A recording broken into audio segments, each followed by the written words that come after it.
ये लकी में इतना एटीट्यूड किस बात का? औकात क्या है इसकी? लकी अपने कॉलेज का सबसे गरीब लेकिन टैलेंटेड और हैंडसम लड़का। शायद इसीलिए कॉलेज में पढ़ने वाले रईस लड़के और लड़कियां लकी को पसंद नहीं करते थे। उन्हीं में से एक थी शालिनी, और एक दिन शालिनी के साथ कुछ ऐसा हुआ जिसकी उसे बिल्कुल उम्मीद नहीं थी। शी, इतने बड़े बैंक में इस छपरी को घुसने किसने दिया? कितनी गंदी बदबू आ रही है इससे। शालिनी के पापा शहर के एक रईस बिजनेसमैन थे और उनका बैंक अकाउंट शहर के एक ऐसे बैंक में था जहां सिर्फ रईस लोग ही अपना अकाउंट खुलवा सकते थे। जब एक सुबह शालिनी अपने पापा के साथ उस बैंक में गई तो वहां लकी को देख वो गुस्से से आग बबूला हो गई। लकी जैसा फटीचर इतने बड़े बैंक में क्या कर रहा है? ऐसे छपरी को घुसने किसने दिया? और कितनी गंदी बदबू आ रही है इससे। लकी के कपड़े पुराने थे और पसीने से भीगे हुए थे। इसी वजह से लकी के अंदर से बेहद गंदी बदबू आ रही थी। शालिनी लकी की कंप्लेंट वहाँ के मैनेजर से करती है, लेकिन बैंक मैनेजर शालिनी को जो जवाब देता है वो सुन शालिनी का पारा और हाई हो जाता है। I'm sorry मैम,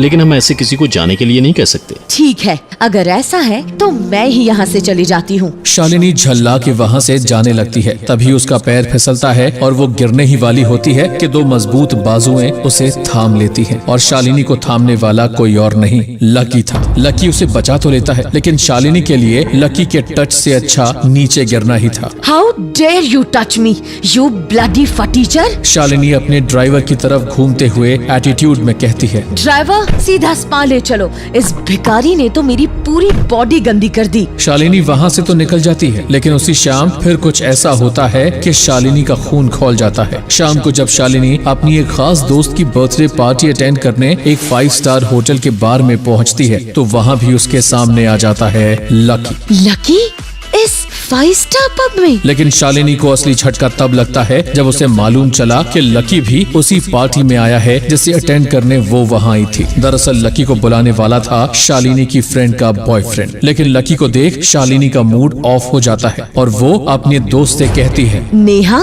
मेरा स्टैंडर्ड इतना गिरा नहीं है कि मैं इस भिखारी के साथ टेबल शेयर करूं। मैं यहाँ एक पल नहीं रुकूंगी। इतना बोल शालिनी वहाँ से जाने लगती है, लेकिन ये सब देख लकी अपने दोस्त से कहता है, यार मैं ही यहाँ से चला जाता हूँ, वैसे भी मैं यहाँ इन सबके बीच फिट नहीं होता। इतना बोल लकी शालिनी से माफी मांगने और उसे रोकने बाहर भागता है, लेकिन बाहर वो कुछ ऐसा देखता है जिसे देख उसके चेहरे का रंग उड़ जाता है। शालिनी बाहर निकलते हुए टकरा जाती है कुछ बिगड़ैल रईस जातों से, जिनमें से एक था लोकल एमएलए का बेटा। इतनी भी क्या जल्दी है जाने की, एक ड्रिंक हमारे साथ भी लगा ले। शालिनी घबरा जाती है, लेकिन तभी एक जोरदार घूंसा उस लड़के की नाक पर पड़ता है। घूंसा मारने वाला और कोई नहीं, लकी था। एमएलए के बेटे के दोस्त लकी पे झपटते हैं, लेकिन लकी उन सब पर भारी पड़ता है। वो लड़के वहाँ से भाग तो जाते हैं, लेकिन लकी की तारीफ करने के बजाय उसके दोस्त उसी पर भड़क जाते हैं। ये क्या किया लकी, वो लड़का एमएलए का बेटा है, तुमने हम सबको मुश्किल में डाल दिया।